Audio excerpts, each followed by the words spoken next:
Baik, selamat pagi anak-anakku. Hari ini kita akan belajar tentang perkembangbiakan tumbuhan. Perkembangbiakan tumbuhan dibedakan atas dua jenis, yaitu perkembangbiakan generatif dan perkembangbiakan vegetatif. Perkembangbiakan generatif disebut juga perkembangbiakan secara kawin, di mana perkembangbiakan generatif dapat dilakukan melalui dengan menanam biji, kemudian yang kedua melalui perkawinan atau yang disebut dengan penyerbukan. Sekarang, apa itu penyerbukan? Penyerbukan adalah proses jatuhnya serbuk sari dari benang sari pada kepala putik. Alat-alat perkembangbiakan pada penyerbukan ini adalah tentunya bunga, di mana pada bunga, khususnya bunga sempurna, alat kelamin jantannya adalah benang sari, sedangkan alat kelamin betinanya adalah putik atau kepala putik. Baik, perhatikan di sini ada gambar bunga. Ini namanya bunga sempurna atau bunga lengkap. Kamu perhatikan baik-baik ya. Di sana ada bagian-bagian dari bunga. Nomor 1 itu kepala putik, nomor 2 kepala sari yang berwarna ungu, kemudian yang ketiga benang sari yang seperti benang dia, kemudian yang keempat adalah mahkota. Mahkota ini sering kita sebut inilah seperti bunganya.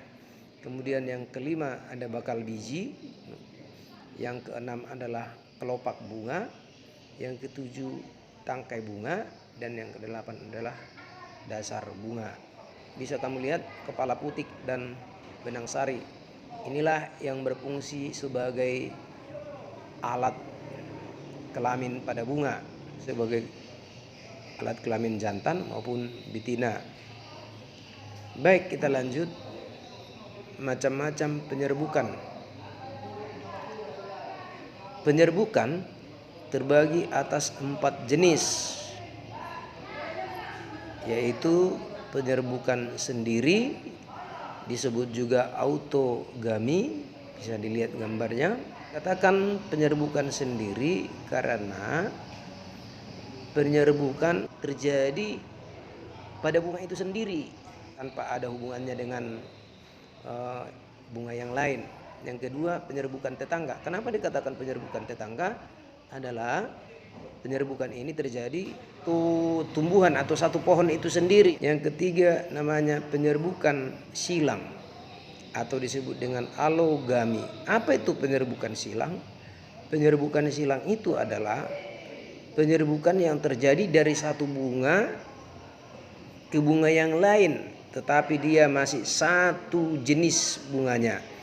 Misalnya kalau bunganya bunga kertas, sesama bunga kertas, ya. Kalau dia bunga apalagi melati, sesama bunga melati yang sama, ya. Sedangkan yang keempat penyerbukan bastar. Apa itu penyerbukan bastar?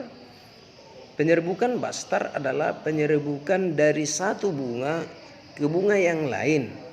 Akan tetapi penyerbukan ini bunganya berbeda varietas, ya. Yang satu bunga kertas yang kuning, satu lagi bunga kertas yang merah, ya. Oke, kita lanjut.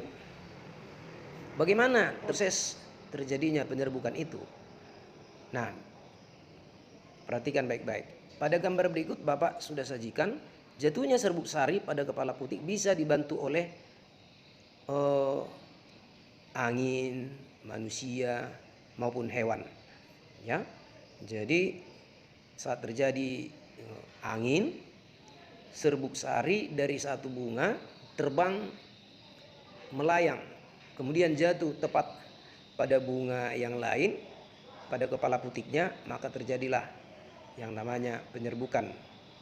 Ada juga yang dibantu oleh serangga, misalnya tawon atau ya lebah pada bunga matahari. Ya, saat lebah hinggap di bunga matahari yang satu, nah kaki lebah yang selaput atau katakanlah berbulu, hinggap di bunga yang satu, lalu ketika dia hinggap, maka serbuk sari itu lengket pada kaki lebah, kemudian terbang ke bunga yang lain. Ketika hinggap di bunga yang lain, serbuk sari itu sendiri jatuh di bunga yang dihinggapi berikutnya. Terjadilah proses penyerbukan. Yang ketiga adalah bantuan dari kupu-kupu. Ya, sama halnya seperti lebah tadi, ada juga burung, ya, burung penghisap nektar buah. Misalnya kalau musim buah seperti ini saat ini, banyak burung berterbangan dari pohon yang satu ke pohon yang lain. Lalu ada bantuan dari manusia, misalnya anak-anak melihat bunga matahari, ketika dia memetik satu bunga, bisa saja dia tangannya menyentuh serbuk, lalu memetik bunga yang lain di pohon yang lain, memegang lagi, dengan sendirinya manusia ini sudah membantu. Atau bisa juga manusia ini meniupkan angin atau meniup bunga itu, kemudian terbang serbuk sarinya ke pohon yang lain. Nah, demikian juga kelelawar pada musim duriannya. Inilah yang membantu terjadinya penyerbukan pada tumbuhan yang perkembangbiakannya dengan sistem kawin atau penyerbukan.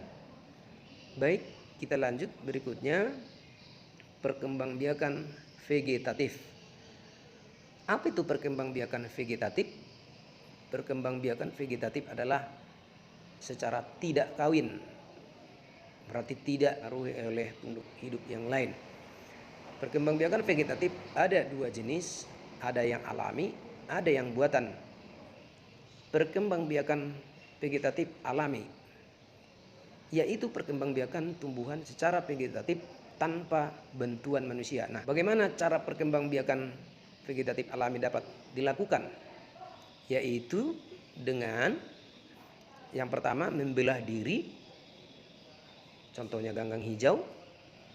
Kemudian yang kedua spora, contohnya suplir atau disebut juga tumbuhan paku. Yang ketiga akar tinggal atau rizoma, contohnya jahe, kunyit, dan banyak lagi sejenisnya, ya. Kemudian yang keempat umbi lapis. Umbi lapis ini berbentuk namanya siung-siung atau lapisan-lapisan tipis yang berlapis-lapis hingga membentuk umbi. Jadi sebenarnya bawang itu adalah umbi-umbian, cuman dia umbi lapis, ya. Kemudian yang kelima umbi batang. Umbi batang contohnya kentang atau bisa juga ubi rambat. Yang keenam umbi akar. Contoh umbi akar ini adalah wortel dan bunga dahlia. Kemudian yang ketujuh geragi atau stolon. Apa itu geragi atau stolon? Geragi atau stolon ini adalah di mana ini biasanya pada tumbuhan-tumbuhan yang merambat. Tumbuhan ini menjalar di tanah atau merambat di tanah, maka batang itu sendiri menempel ke tanah, lalu akan muncul akar-akar yang baru. Dari akar ini akan muncul lagi cabang-cabang atau tumbuhan yang baru, disebutlah itu stolon. Contohnya adalah rumput teki yang sering di halaman ini tumbuh, kemudian tumbuhan RB. Kemudian yang kedelapan adalah tunas, contohnya adalah bambu, pisang, dan cocor bebek. Apa bedanya bambu dengan cocor bebek? Kalau cocor bebek adalah menggunakan tunas adventif. Berikutnya perkembangbiakan vegetatif buatan atau perkembangbiakan berdasarkan bantuan manusia. Perkembangbiakan ini dapat dilakukan dengan cara bisa dicangkok. Biasanya tumbuhan-tumbuhan yang bisa dicangkok adalah yang menggunakan batang-batang keras, misalnya jambu, mangga, rambutan. Kemudian yang kedua adalah stek. Nah, stek ini biasanya dilakukan pada contohnya batang ubi kayu, ya, atau ketela. Kemudian yang ketiga cara menyambung. Cara menyambung atau disebut juga dengan istilah enten. Ini juga bisa dilakukan pada batang ubi kayu, bisa juga pada tumbuhan-tumbuhan lain yang batangnya hampir sejenis. Ya misalnya kalau rambutan dengan mangga nggak bisa, rambutan dengan jambu nggak bisa karena dia tidak sejenis. Yang bisa misalnya ubi ketela yang satu dengan ubi ketela jenis yang lain. Ada juga bunga menyerupai jenis ubi ini batangnya, bisa juga ini disambung atau enten. Kalau kemudian menempel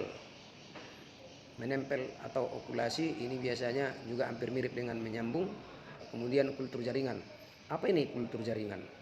Kultur jaringan ini adalah sistem perkembangbiakan vegetatif buatan bantuan manusia yang terkini atau yang terbaru, di mana dari akar ini diolah secara khusus dengan menggunakan alat-alat tertentu, misalnya memasukkannya ke dalam tabung lalu melakukan pengolahan. Bisa juga selain akar dari daun, ya, daunnya. Demikian pembelajaran kita hari ini, mudah-mudahan bermanfaat. Tetaplah semangat, lakukan yang terbaik.